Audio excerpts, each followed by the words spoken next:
ప్రపంచవ్యాప్తంగా ఇలాంటి 3 అత్యంత ప్రమాదకర ప్రాంతాలు ఉన్నాయి.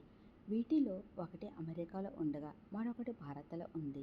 మూడవ ప్రాంతం విషపూరిత పాములతో నిండి ఉంది. ఈ ప్రాంతాల గురించి తెలుసుకుందాం. ఏరియా 51 అమెరికాలోని నెవాడా రాష్ట్రంలో ఉన్న ఈ ప్రాంతం ప్రపంచంలోనే అత్యంత రహస్య ప్రాంతంగా పేరుగాంచింది. అధికారికంగా ఇది ఒక మిలిటరీ బేస్ అయినప్పటికీ ఇక్కడ ఏలియన్లు ఉన్నారనే ప్రచారం ఎప్పటి నుంచో ఉంది. స్థానికులు పలుమార్లు ఈ ప్రాంతంలో యూఎఫ్ఓలను చూశామని చెబుతూ ఉంటారు. అయితే అమెరికా ప్రభుత్వం ఈ ఆరోపణలను ఖండిస్తూ దేశ భద్రత కారణంగా ఈ ప్రాంతాన్ని ప్రజలకు నిషేధించామని చెబుతోంది. అనుమతి లేకుండా ఈ ప్రాంతంలో అడుగుపెడితే తీవ్రమైన చర్యలు తప్పవు.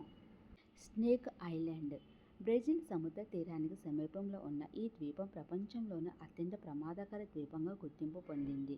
ఇక్కడ అత్యంత విషపూరిత పాములు పెద్ద సంఖ్యలో నివసిస్తూ ఉంటాయి. ఈ ద్వీపంలో ఉన్న కొన్ని పాములు విషం ఒక చుక్క సరిపోతుంది ప్రాణం తీసేందుకు. అందుకే ప్రభుత్వం ఈ ద్వీపానికి మానవ ప్రవేశాన్ని పూర్తిగా నిషేధించింది. అయినప్పటికీ కొందరు అక్రమంగా ప్రవేశించి పాములు వాటి విషాన్ని అక్రమ రవాణా చేసుకుంటూ ఉంటారు. నార్త్ సెంటినల్ ఐలాండ్ భారతదేశంలోని అండమాన్ నికోబార్ దీవుల్లోని ఈ ద్వీపం కూడా మనుషుల ప్రవేశానికి పూర్తిగా నిషేధించారు. 2001 జనగణన ప్రకారము ఇక్కడ సుమారు 40 మంది గిరిజనులు మాత్రమే నివసిస్తూ ఉన్నారు. ఈ తెగకు చెందిన వారు బయటికి వారిని అసలు సహించరు. ఎవరు అక్కడికి వెళ్ళినా వెంటనే హతమారుస్తారు. గతంలో ఒక వ్యక్తి ఈ ద్వీపానికి వెళ్ళి మత ప్రచారం చేయడానికి ప్రయత్నించగా అక్కడి గిరిజనులు అతన్ని చంపేశారు. దీంతో భారత ప్రభుత్వం ఈ ద్వీపానికి పూర్తిగా నిషేధం విధించింది.